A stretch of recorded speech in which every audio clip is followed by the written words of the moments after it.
அனைவருக்கும் காலை வணக்கம். நலம் நலமறிக நிகழ்ச்சியில் நான் உங்கள் மூலிகை வேளாண் ஆராய்ச்சியாளர் சாலை மருதமலை முருகன் பேசுகிறேன். இன்றைக்கி நம்ம பார்க்க போகிற மூலிகை சாதாரணமாக நம்ம பயன்படுத்தக்கூடிய எண்ணெய், அதாவது நல்லெண்ணெய், எள். அந்த எள் அப்படின்ற நம்ம தாவரத்தை பற்றி பேசும்போது இங்கே நம்ம பயன்படுத்தக்கூடிய எண்ணெய் அப்படின்னு சொன்னாவே அந்த காலத்து வழக்கத்திலிருந்தே எள் ப்ளஸ் நெய், அதுதான் எண்ணெய். இப்போ எண்ணெய் இன்றைக்கி வந்து விளக்கெண்ணெய், தேங்காய் எண்ணெய், கடலெண்ணெய்லாம் சொல்கிறாங்க. அந்த எண்ணெய் அப்படின்ற பதத்திற்கான அடிப்படை சொல்லே வந்து எள் ப்ளஸ் நெய். இப்போ எள் வந்து இன்றைக்கி பார்த்தீங்க அப்படின்னா சாதாரணமாக கார எள், கசப்பு எள்லாம் சொல்லுவாங்க. வளர் இயல்பில் செசாமம் இண்டிகம் அப்படின்னு சொல்லக்கூடிய இந்த எள் வந்து ஒரு குத்துச்செடி. இந்த எள்ளில் வந்து அதோடைய எள்ளுடைய நிறத்தை வச்சு ஒரு 3 வகையான எள் இருக்குது. கருப்பு எள், சிவப்பு எள், வெள்ளை எள். இந்த எள்ளில் பார்த்திங்கன்னா கருப்பு எள்ளில் வந்து ஏறத்தாழ 47% பாலி அன்சேச்சுரேட்டட் ஃபேட்டி ஆசிட் சொல்கிறாங்க. கொழுப்பு நிறைந்த எண்ணெய் இது. இந்த எண்ணெய் வந்து பெண்களுக்கு ஹார்மோன்களை சரி செய்வதற்கும் பெண்கள் உடலுக்கு சரி செய்வதில் இதற்கு நிகர் இதர் தான். எப்படின்னு பார்த்தீங்கன்னா அந்த காலத்தில் பிரசவ காலத்திலலாம் வந்து பிரசவம் முடிஞ்சவே பிரசவத்திற்குன்னு சில சரக்குகள் இருக்கும். அதை உருண்டை பிடிச்சி நல்லெண்ணெயில் ஊற போட்டுருவாங்க. அந்த நல்லெண்ணெயில் ஊற போட்டு அந்த உருண்டையத்தையும் வந்து ஒவ்வொரு நாளும் 2, 3 அப்படின்னு சொல்லி பிரசவித்த பின்பு வந்து பெண்கள் வந்து கட்டாயமாக இந்த நல்லெண்ணெயில் ஊற வைத்த உருண்டை எடுப்பது வழக்கமாக இருக்குது. இப்போ நம்ம ஊரில் வந்து சாதாரணமாக சொல்லுவாங்க, இளைச்சவனுக்கு எள்ளு, கொளுத்தவனுக்கு கொள்ளு. இந்த இளைச்சவனுக்கு எள்ளு அப்படின்னு சொன்னாவே இந்த இளைத்து இருக்கின்ற உடலை வந்து தேற்றக்கூடிய ஒரு அருமருந்து வந்து எள்ளு. இந்த எள்ளில் இருக்கக்கூடிய மருத்துவ பலன்கள் முழுமையாக நம்ம வரணும் அப்படின்னு சொன்னால் ஒரு விஷயத்தை நம்ம தெரிஞ்சுக்கிறணும்.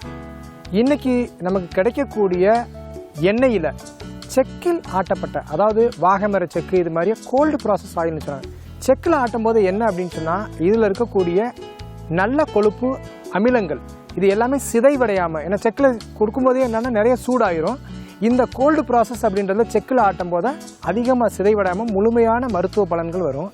இன்றைக்கி இவ்வளவு சிறப்புடைய பெண்களுடைய நலனை பாதுகாக்கக்கூடிய எள்ளிலிருந்து நம்ம தயாரிக்கக்கூடிய எள் கேழ்வரகு உருண்டை ஒன்று தயாரிக்க போகிறோம். இது மாதவிடாயை உடனடியாக வர செய்யக்கூடிய எள் கேழ்வரகு உருண்டை வந்து எப்படி செய்யறன்றதை நம்ம வந்து இன்னைக்கு பார்க்குறோம். காலை வணக்கம். நலம் நலம் அறிக நிகழ்ச்சியில் நான் உங்கள் சித்த மருத்துவர் கல்பனா தேவி. இன்னைக்கு நம்ம சூதக தடையை சரி பண்ணக்கூடிய, அதாவது மாதவிடாய் வரலை அப்படின்னா அதை வர வைக்கக்கூடிய ஒரு அருமையான ப்ரிப்ரேஷன் எப்படி செய்கிறது அப்படின்றத பார்க்க போகிறோம். இதற்கு நம்ம தேவையான பொருட்கள் என்னென்ன பயன்படுத்த போகிறோம்னா, கேழ்வரகு, அதாவது கேப்பை அப்படின்னு சொல்லப்படுற ராகி, இந்த கேழ்வரகு, எள், அப்புறம் நாட்டு சர்க்கரை. இந்த 3 பொருட்களுமே பார்த்தோன்னா ரொம்ப அதிக வெப்பமுள்ள பொருள். இந்த கேழ்வரகு அப்படின்ற இந்த கேப்பை நல்ல உஷ்ணத்தன்மை, வெப்பத்தன்மை உடையது. இப்போது அதை வந்து ஒரு ரொட்டி மாதிரி சுட்டு நம்ம எடுத்து வச்சுக்கிறோம். நம்ம எண்ணெய் மட்டும் சேர்த்துக்கணும். அதில் வெங்காயமோ மற்ற மிளகாய் எதுவுமே சேர்க்காம வெறும் எண்ணெய் மட்டும் சேர்த்து, நல்லெண்ணெய் மட்டும் சேர்த்து இந்த கேழ்வரகு அடை சுட்டு வச்சுக்கிறோம். அது கூட நம்ம நாட்டு சர்க்கரை, எள்ளு, இதை எப்படி நம்ம பயன்படுத்த போகிறோம் அப்படின்றத பார்க்கலாம். இப்போது நம்ம இந்த கேழ்வரகுல ஒரு அடை சுட்டு வச்சுருக்கோம். இந்த கேழ்வரகு அடையை சிறிதளவு பிச்சு கல்வத்தில் போட்டுக்கிறோம். கல்வத்தில் போட்டு இதை அரைச்சிடுறோம்.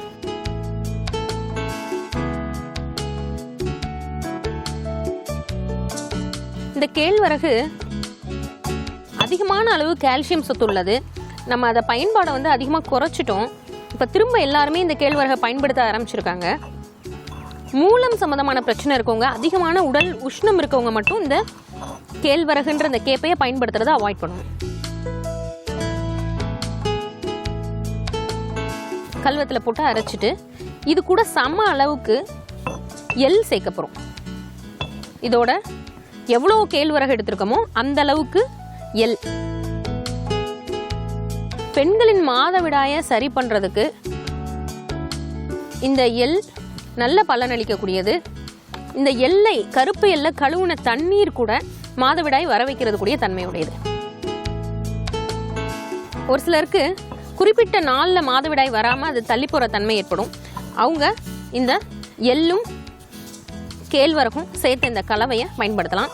இப்போ நம்ம இந்த தயாரிப்புக்கு நாட்டு சக்கரை அல்லது வெல்லம் சேர்த்துக்கலாம். வெல்லமும் நல்ல சூடான பொருள், உடல் உஷ்ணத்தை அதிகப்படுத்தக்கூடியது. அதனால நம்ம இதில் வெல்லத்தை சேர்த்துக்கிறோம். வெல்லத்தை சேர்த்து இதை நல்லா அரைச்சிக்கிறோம். வெல்லம் சேர்த்த பிறகு தான் இது வந்து முழுமையாக அரைப்பட தொடங்கும்.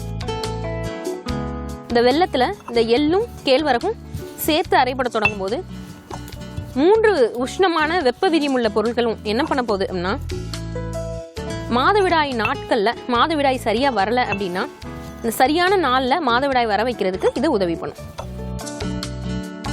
இப்போது இந்த வெல்லம் நல்லா இலகி கலந்து இது ஒரு நல்ல ஒரு இலகல் பதத்துக்கு, லேகிய மாதிரியான பதத்துக்கு வந்துருச்சு. இது ஒரு வேளைக்கு சாப்பிட வேண்டிய அளவு எவ்வளோ அப்படின்னு பார்க்கலாம். ஒரு எலுமிச்சை அளவுக்கு இதை ஒரு உருண்டை பிடிச்சிக்கிறோம். ஒரு எலுமிச்சம்பழம் அளவுக்கான உருண்டை பிடிச்சிக்கிறோம். இந்த அளவு ஒரு உருண்டை எடுத்துக்கிறோம். இந்த உருண்டை எலுமிச்சை அளவு, இந்த உருண்டை ஒரு நாளைக்கு ஒரு வேளைக்கு சாப்பிடக்கூடியது. இதே மாதிரி ஒரு நாளைக்கு 3 வேளை, இப்போ காலையில் செய்து வச்சுட்டோன்னா அதை காலை மதியம் இரவு 3 வேளை இதை சாப்பிட்லாம். எந்த டயத்தில் சாப்பிடணும் அப்படின்னா, மாதவிடாய் வர நாள், இப்போ வந்து ஒரு மாதம் ஆயிடுச்சு மாதவிடாய் வந்து வர்ற நாள் நெருங்குது அப்படின்னா அந்த நாள் நெருங்குவதற்கு ஒரு 2 நாளைக்கு முன்னாடியே இந்த கலவையை சாப்பிட ஆரம்பிச்சிடலாம். இப்போது இதில் என்னெல்லாம் செய்கிறது அப்படின்னா, நம்ம கேழ்வரகு நல்லெண்ணெய் சேர்த்து அடை சுட்டிருக்கோம். கேழ்வரகு அடை, அடுத்து நாட்டு சர்க்கரை அல்லது வெல்லம். உடம்பு ரொம்ப குளிர்ச்சி தன்மை இருக்கவங்க வெல்லம் சேர்த்துக்கலாம். இப்போ இந்த உருண்டையை ஒரு நாளைக்கு 3 வேளை, அதாவது மாதவிடாய் வரும் வரை இதை சாப்பிட்டுக்கலாம். மாதவிடாய் குருதி போக்கு ரொம்ப கம்மியாக இருக்கவங்க அதை நம்ம மாதவிடாய் முடிகிற வரை கூட இந்த உருண்டையை வந்து தொடர்ச்சியாகவே சாப்பிட்டுட்டு வரலாம். இப்போது மாதவிடாய் தள்ளி போகிறதுக்கு எவ்வளோ விதமான ஹார்மோன் மருந்துகள், மாத்திரைகள் எல்லாமே எடுத்துக்கிறோம். அந்த காலத்தில் இந்த மாதிரி எளிமையான உணவு முறையிலேயே நம்ம மாதவிடாய் தொந்தரவை சரி பண்ணியிருக்காங்க. அடுத்த நிகழ்ச்சியில் இதே மாதிரி ஒரு பயனுள்ள மருத்துவ குறிப்பில் சந்திக்கலாம். நன்றி, வணக்கம்.